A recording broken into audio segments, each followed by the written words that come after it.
भारत पर समुद्री तूफान की आफत आने वाली है, लेकिन 22 अक्टूबर को देश में बारिश कम होने वाली है।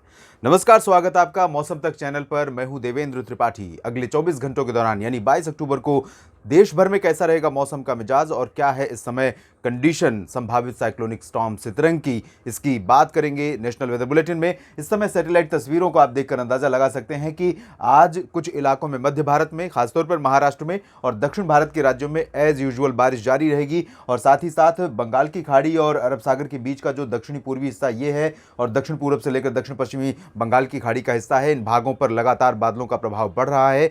और ये बादल साउथ पेनिनसुलर रीजन को आज विशेष तौर पर प्रभावित करते रहेंगे। तमिलनाडु और पुदुचेरी से लेकर केरल, दक्षिणी आंतरिक कर्नाटक के तमाम इलाकों तक ये लो प्रेशर सिस्टम इंटेंसिफाई हो रहा है। कंडीशंस फेवरेबल हैं। अगले 24 घंटों के दौरान यानी 22 अक्टूबर को ये डिप्रेशन बन जाएगा, 23 को डीप डिप्रेशन और उसके बाद 24 को इसके साइक्लोनिक स्टॉर्म बनने की संभावना है।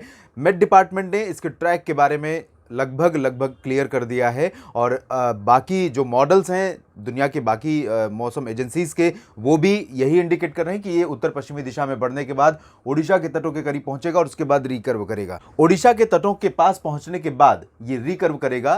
तकरीबन ये अब स्पष्ट हो गया है, तस्वीरें लगभग साफ हो गई हैं कि ओडिशा के रास्ते से मेनलैंड पर लैंडफॉल नहीं करेगा। रिकर्व करने के बाद जब ये पूर्वी और पूर्वोत्तर भारत की तरफ बढ़ेगा तो जाहिर है पूर्वी और पूर्वोत्तर भारत के कई राज्यों पर इसका जबरदस्त असर दिखाई देगा। आगे अपडेट करते रहेंगे आपको, लेकिन इन परिस्थितियों के बीच में और उत्तर भारत से डब्ल्यूडी के आगे बढ़ते हुए परिदृश्य के बीच में कहां पर बारिश हो सकती है अगले 24 घंटों में, आइए जानते हैं। उत्तर भारत से पश्चिमी विक्षोभ आगे निकल रहा है, जिसके चलते उत्तर भारत का जो पूर्वी हिस्सा है, इन भागों पर बारिश की गतिविधियां आज भी बनी हुई है और ऐसा अनुमान कल भी हमने लगाया था और उम्मीद थी कि हिमाचल प्रदेश के कुछ पूर्वी क्षेत्र, उत्तराखंड के कुछ इलाके, लद्दाख के कुछ क्षेत्रों पर बारिश की गतिविधियां या बर्फबारी होती रहेगी। तो यहां पर आप देख सकते हैं जो कंडीशन आज नजर आ रही कल के लिए, ये कंडीशन आज नहीं है। आज यहां पर कुछ इलाकों में बारिश हो रही है, लेकिन कल डब्ल्यूडी आगे निकल चुका होगा और यहां पर चीन के ऊपर होगा और यहां पर लगभग सभी जगहों पर, गिलगित बाल्तिस्तान, मुजफ्फराबाद से लेकर लद्दाख के बीच में, जम्मू कश्मीर से लेकर हिमाचल प्रदेश और उत्तराखंड के बीच में तकरीबन सभी शहरों में आसमान साफ हो चुका होगा। और पंजाब हरियाणा के उत्तरी इलाकों पर, साथ ही साथ नॉर्थ वेस्ट यूपी के ऊपर जो कुछ बादल दिखाई दे रहे थे, थोड़ा सा मॉइस्चर था, धुंध थी, वो सब क्लियर हो जाएगा। उसकी वजह यह है कि उत्तर पश्चिमी दिशा की हवाएं शार्पली चलना शुरू हो जाएंगी। आज आपने देखा था कि सुबह का टेम्परेचर गिरा है कल के मुकाबले और आज मौसम ठंडा था। आज पोल्यूशन लेवल भी कल के मुकाबले थोड़ा सा कम हुआ है। उसकी वजह यही है कि ये उत्तरी दिशा की हवाएं अब चलनी शुरू हो गई हैं।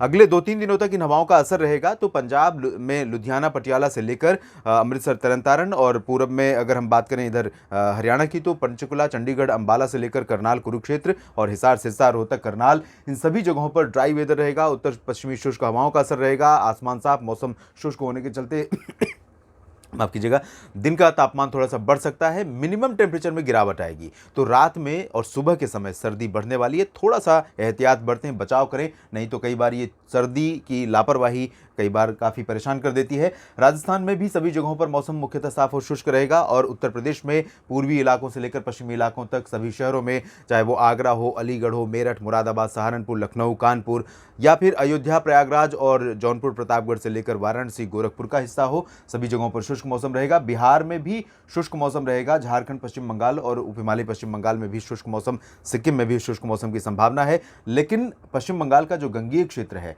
ये अलीपुरद्वार और कोलकाता, दीघा, इन सभी भागों पर बादल पहुंचने लगेंगे आज रात से ही और कल रात को थोड़ा ज़्यादा बादल बढ़ सकते हैं। लेकिन बारिश के लिए भी यहाँ इंतज़ार करना पड़ेगा और आप ये समझ लीजिए कि ओडिशा और पश्चिम बंगाल के लोगों को बिल्कुल तैयार रहना होगा इस साइक्लोनिक स्टॉर्म की मार से अपने आप को बचाने के लिए और संभावित नुकसान को टालने के लिए। बिहार और झारखंड में भी इसका असर रहेगा, बारिश होगी कई राज्यों में। इधर पूर्वोत्तर भारत पर अभी फिलहाल ड्राई वेदर रहेगा मेनली। त्रिपुरा में थोड़ी बहुत वर्षा हो सकती है और मिजोरम में बारिश हो सकती है, लेकिन बाकी जगहों पर ड्राई वेदर रहेगा। साइक्लोन का असर यहाँ पर भी दिखेगा। ओडिशा के तटीय इलाकों पर आज बादल पहुंचेंगे, हवाएं आर्द्र हो जाएंगी। बादल यहाँ जो पहुंचेंगे उनसे तटीय इलाकों में कहीं कहीं पर हल्की वर्षा हो सकती है। पश्चिमी भागों में और छत्तीसगढ़ में लगभग सभी शहरों में, मध्य प्रदेश के पूर्वी और पश्चिमी भागों में, गुजरात, महाराष्ट्र के विदर्भ, मराठवाड़ा और मध्य महाराष्ट्र के अधिकांश इलाकों पर ड्राई वेदर हो जाएगा। इस अचानक मौसम में बदलाव का राज क्या है, मैं आपको ये बताता हूँ। आमतौर पर आपने देखा इससे पहले कई दिनों से महाराष्ट्र में बारिश हो रही है और दक्षिण भारत के उत्तरी आंतरिक कर्नाटक, तेलंगाना और इन सभी भागों में बारिश हो रही थी। लेकिन जब कोई स्ट्रॉन्ग वेदर सिस्टम बनता है और वो और प्रभावी होने लगता है, तो आसपास का जो मॉइस्चर है उसको अपने में मिलाने लगता है, खींचने लगता है। तो यहाँ जो अफेक्ट कर रही थी हवाएं, वो अभी फिलहाल इस सिस्टम को, इस साइक्लोनिक स्टॉर्म को संभावित जो विकसित हो रहा है, इसको इंटेंसीफाई कर रही हैं। इस वजह से महाराष्ट्र में बारिश कम हो गई है, लेकिन मुंबई के नीचे अलीबाग से लेकर सिंधुदुर्ग और रत्नागिरी के बीच में, साथ ही साथ पुणे से लेकर सांगली सतारा के बीच में जो बिल्कुल सीमावर्ती क्षेत्र है, इन भागों में कुछ स्थानों पर वर्षा हो सकती है। गोवा में एज यूजुअल बारिश माफ़ कीजिएगा। दिल्ली में जो पोल्यूशन बढ़ रहा है उसका असर मेरे ऊपर ही नहीं, तमाम लोगों के ऊपर दिख रहा है, तो सामान्य रूप से इस तरह की दिक्कतें आ रही हैं लोगों को। फिलहाल यहाँ पर आप देख सकते हैं उत्तरी आंतरिक कर्नाटक में अधिकांश इलाकों में ड्राई वेदर हो जाएगा। तटीय कर्नाटक और दक्षिणी आंतरिक कर्नाटक के कुछ शहरों में बारिश जारी रहेगी। तटीय आंध्र प्रदेश में विशेष रूप से श्रीहरिकोटा और नेल्लोर यानी साउथ कोस्टल एपी और तमिलनाडु के तटीय इलाकों में, पुदुचेरी में कई जगहों पर मूसलाधार वर्षा कल हो सकती है। यहाँ पर बिल्कुल फ्लडिंग, लोकल लेवल पर फ्लडिंग हो सकती है, वाटर लॉगिंग की समस्याएं हो सकती हैं और लाइटनिंग, थंडरस्टॉर्म, हवाओं के साथ बारिश होगी। और तमिलनाडु के तकरीबन 90% एरियाज में बारिश होने के चांसेस हैं। बादल लगातार घने रहेंगे, हवाएं भी तेज चलती रहेंगी। केरल में भी मध्यम से भारी बारिश का सिलसिला लगातार बना रहेगा। बेंगलुरु और मैसूरू, हसन में भी कई जगहों पर मध्यम से तेज वर्षा होगी। लक्षद्वीप में बारिश की गतिविधियां कुछ कम होती हुई नजर आ रही हैं। इसके अलावा अंडमान व निकोबार द्वीप समूह से जैसे जैसे सिस्टम आगे मूव करेगा, यहाँ के लोगों को थोड़ी राहत मिलेगी, लेकिन अनुमान यह है कि 22 अक्टूबर तक अंडमान व निकोबार द्वीप समूह के कई इलाकों पर लगातार बारिश, हवाएं, लाइटनिंग, थंडरस्टॉर्म की जो आफत है वो जारी रह सकती है। देश भर के मौसम पूर्वानुमान के इस वीडियो में फिलहाल इतना ही। लगातार बने रहिएगा मौसम तक चैनल के साथ। धन्यवाद।